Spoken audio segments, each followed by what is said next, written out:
सबसे पहले insolvency resolution process cost निकलता है या लिक्विडेशन कॉस्ट निकलता है, सबसे पहला पेमेंट तो यही जाएगा, आईआरपी कॉस्ट एंड लिक्विडेशन का कॉस्ट। ठीक है, उसके बाद वहां पे ये जो पेमेंट आएगा वो पेमेंट इक्वली बांटा जाएगा।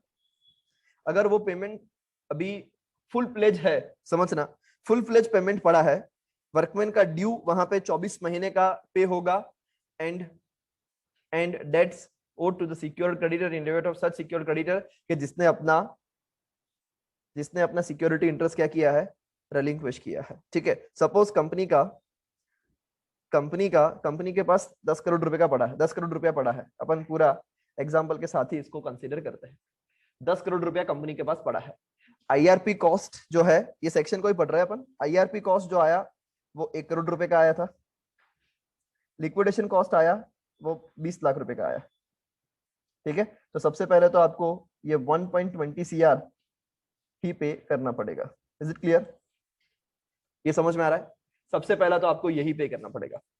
अब यहां पे वर्कमैन का ड्यू है एंड सिक्योर्ड क्रेडिटर है, दो पॉसिबिलिटीज, दोनों मैं आपको बताऊंगा। सपोज अब कंपनी के पास पेमेंट पड़ा है, ये इसको मैं 1 करोड़ रुपए रखता हूं, ये 80 लाख है, तो क्या अपना कैलकुलेशन इजी हो जाएगा थोड़ा सा। ये टोटल अपना 1 करोड़ हुआ। ठीक है, वो आपने पे कर दिया। अब बचा अपने पास 9 करोड़। कितना बचा? 9 करोड़। 24 महीने के वर्कमैन के ड्यूज अगर हम गिने, भले 8 साल के बाकी हो, 10 साल के बाकी हो, मैक्सिमम कितना मिलेगा उनको? अभी कितना मिलेगा मैक्सिमम गाइस? 24 महीने का, 2 साल का सैलरी इनको मिलेगा। 2 साल कहां से देखने का? लिक्विडेशन चालू हुआ वहां से बैक साइड जाओ 2 साल, लिक्विडेशन चालू हुआ वहां से कितना पीछे जाओगे?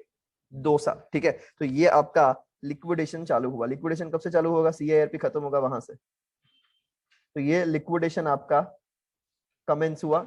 सपोज आपका लिक्विडेशन 1/4/2021 को कमेंस हुआ, तो यहां से आप कितना साल पीछे जाओगे?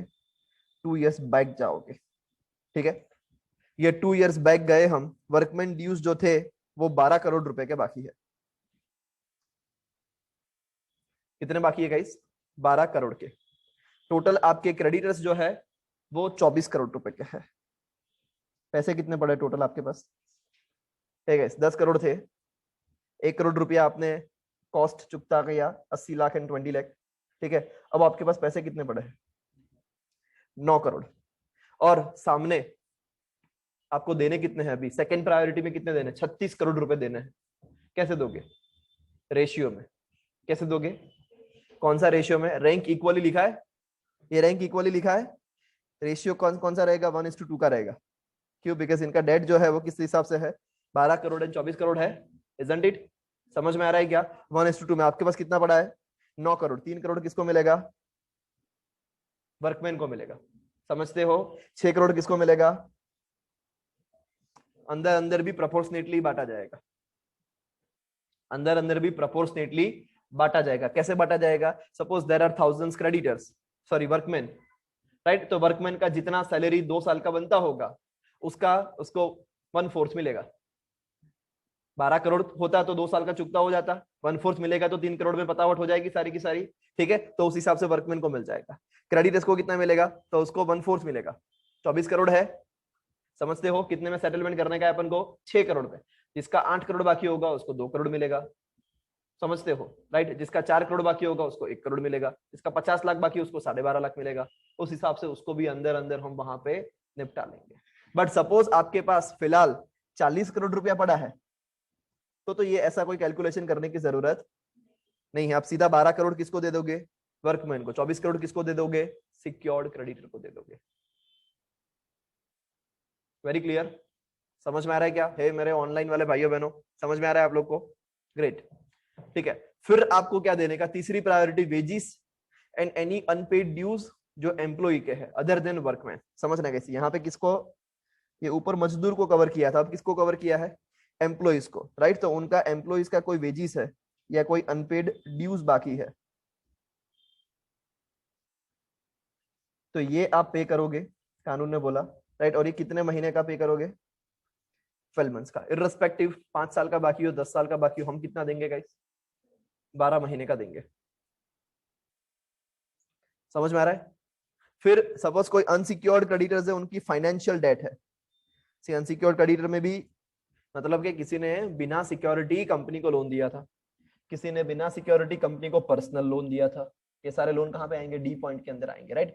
इन्होंने सिक्योरिटी नहीं ली है, राइट, बट यस अगर पेमेंट बचेगा तो फोर्थ कैटेगरी में उनको पेमेंट कर दिया जाएगा। Very clear?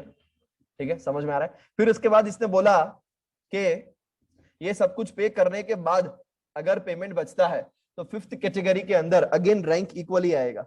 और ये रैंक इक्वली हम किसके लिए छोड़ रहे हैं? तो कानून ने बोला कि भैया गवर्नमेंट का कोई ड्यूज बाकी है। किसका ड्यूज बाकी है? गवर्नमेंट का ड्यूज, स्टेट गवर्नमेंट का, सेंट्रल गवर्नमेंट का, जैसे और कंसोलिडेटेड फंड ऑफ इंडिया के अंदर उसको जमा कर दिया जाएगा। ये गवर्नमेंट का पिछले 2 साल का जो ड्यूज बाकी है, लिक्विडेशन चालू हुआ वहां से लेके एंड जिस सिक्योर्ड क्रेडिटर ने वहां पे ये ऑप्शन अवेल नहीं किया था सिक्योरिटी इंटरेस्ट को, उसने बोला नहीं नहीं भैया मैं तो एसेट्स बेच के ही पेमेंट लाऊंगा। ठीक है, तो उसने एसेट्स बेच के क्या उखाड़ लिया होगा? कितना पेमेंट आया होगा उसके पास? 8 करोड़ आया था ना हमारे एग्जांपल में, कितना बाकी था?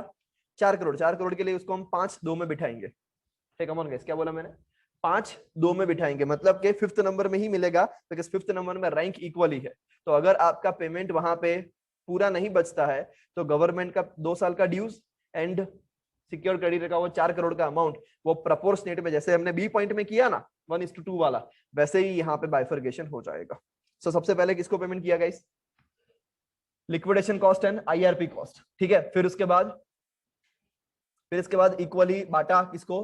वर्कमैन के 24 महीने के ड्यूज को एंड क्रेडिटर्स जिसने रेलिंक्विश कर दिया था। ठीक है, फिर उसके बाद फिर किसको दिया? कम ऑन गाइस, एम्प्लॉय के 12 महीने का ड्यू जो वेजिस था, एंड दूसरा क्या था? वेजिस और उसका अनपेड ड्यूज था, 12 महीने का जो बाकी था वो दिया। फिर उसके बाद फाइनेंशियल डेट जो अनसिक्योर्ड क्रेडिटर्स के थे वो दिए, एंड देन उसके बाद आपने इक्वली बांटा गवर्नमेंट को एंड जो सिक्योर्ड क्रेडिटर ने रेलिंक्विश नहीं किया था, राइट, वो वाला पोर्शन, या फिर उसका जो रिमेनिंग पोर्शन है, date owed to the secured creditor for any amount unpaid following the enforcement of security interest। उसके बाद remaining debts and dues, anyone tell me इसके अंदर कौन आएगा?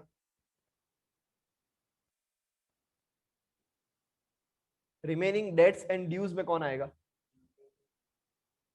वर्कमैन को ऊपर कितने साल की सैलरी दी आपने? इट मे बी पॉसिबल 24 महीने से ज्यादा की बाकी है, आएगी यहाँ पे? यस, वर्कमैन की रिमेनिंग सैलरी, एम्प्लॉइज की remaining salary. Can I say that unsecured creditor भी तो सबको थोड़ी दिया था। अनसिक्योर्ड क्रेडिटर का जो भी डेट बाकी है, मतलब जो ऑपरेशनल क्रेडिटर्स हुआ करते हैं, राइट, अभी तो आपने फाइनेंशियल डेट ही पे किया ना, राइट, तो ये सब कुछ कहने से इधर यहाँ पे आपको पे करना पड़ेगा। समझ में आ रहा है? अनसिक्योर्ड, ठीक है। अगर किसी के सिक्योर्ड डिबेंचर है, सॉरी अनसिक्योर्ड डिबेंचर है, तो उसको एफ पॉइंट में पे करेंगे या डी पॉइंट में पे करेंगे? अनसिक्योर्ड डिबेंचर्स है गाइस, चलो बताओ, अनसिक्योर्ड डिबेंचर्स कहां पे करोगे? डी पॉइंट में यार, बिकॉज वो ऑपरेशनल डेट थोड़ी ना है, वो कौन सी डेट है? फाइनेंशियल डेट है। उसने पैसा दिया था ना, उसने थोड़ी ये बोला था लो ये बेंचेस ले जाओ और मुझे पेमेंट कर देना फिर बाद में, राइट? इसने क्या दिया था? कंपनी को फाइनेंस दिया था ना, राइट? तो उसको यहाँ पे किया जाएगा। देन उसके बाद अगर कुछ बचा तो प्रेफरेंस शेयर होल्डर्स को, देन उसके बाद इक्विटी शेयर होल्डर्स को एंड पार्टनर्स को। एच पॉइंट तक तो कभी तक कोई पहुंचा ही नहीं।